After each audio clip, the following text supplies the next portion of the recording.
বরবাদ কি 100 কোটির ক্লাবে পৌঁছতে পারবে নাকি 60-70 কোটির মধ্যেই অফ হয়ে যাবে? তো আসুন আজকে এটা নিয়ে কথা বলা যায়।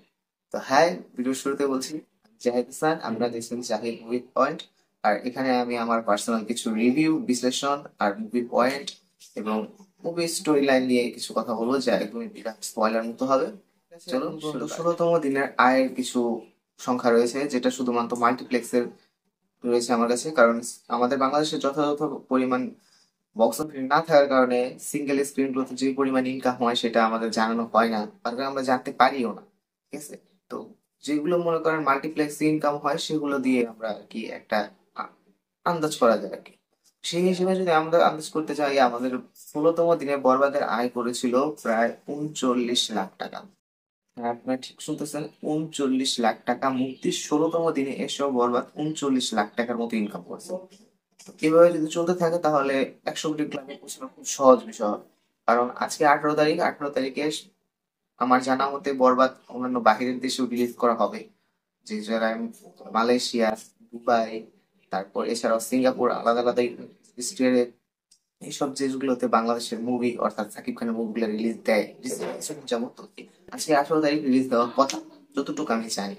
তো এই হিসেবে যদি আমরা রিলিজ দিয়ে থাকি তাহলে অবশ্যই সহজেই আমরা 100 কোটি ক্লাবে পৌঁছতে পারবো। হয়তোবা জানি যে বরবাদ টিম অর্থাৎ বরবাদের যে প্রযোজক সংস্থা আছে, তারা রিয়েল এন্টারটেইনমেন্ট, তারা 7 দিনের একটা রেকর্ড পরিমাণ আয়ের সোর্স দেখায়। বরবাদ টিম অর্থাৎ রিয়েল এন্টারটেইনমেন্ট প্রোডাকশন হাউস, তো এটা আমাদের 7 দিনের একটা আয়ের অঙ্ক দেখায়, যেটা অনেক পরিমাণ একটা অঙ্ক ছিল, যেটা প্রায় 27 কোটি টাকা ছিল।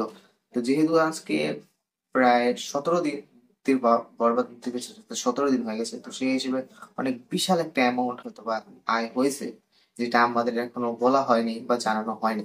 কিন্তু যেহেতু বাইরের দেশে আমাদের বরবাদ মুভিটা রিলিজ দেওয়া হবে অথবা হওয়ার প্ল্যানিং চলতেছে, তো সেই হিসেবে আমরা জানি যে বাইরের দেশে থেকে একটা হিউজ পরিমাণ অ্যামাউন্ট কিন্তু আসতে পারে।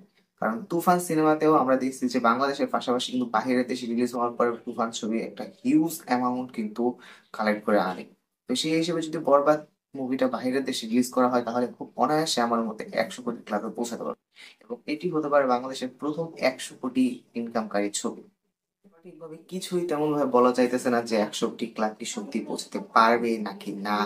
কারণ এগুলো একটা জাস্ট ধারণা যে হ্যাঁ হয়তো বা পৌঁছাতে পারে। আমার যতটুকু আমার মত অথবা আমি যতটুকু দেখতেছি, কারণ সেই হিসেবে যে বরবাদ যেভাবে আগাইতেছে, সেই হিসেবে অবশ্যই অবশ্যই অবশ্যই বরবাদ মেবি 100 কোটি ক্লাব পৌঁছাতে পারে। আর যদি 100 কোটি ক্লাবে পৌঁছাতে নাও পারে, তাও আনুমানিক 90-এর কাছাকাছি, 80-90-এর কাছাকাছি তো পৌঁছাতে পারবে খুব সহজে। আশা করা যাক আমাদের বাংলাদেশ মুভি 100 কোটি ক্লাবে পৌঁছায়, এটা আমাদের সাথে একটু গর্বের বিষয় হবে। আর যদি 100 কোটি পৌঁছাতে পারে তাহলে অবশ্যই বরবাদ হবে বাংলাদেশের প্রথম ফার্স্ট মুভি যেটা 100 কোটি ক্লাবে পৌঁছাবে। ইন্টারেস্টিং তথ্য পেতে আমাদের সাথে থাকুন, এবং আমার Zahed movie point YouTube channel অবশ্যই অবশ্যই সাবস্ক্রাইব করুন। এবং আসছে তাণ্ডবের কিছু নিউ আপডেট।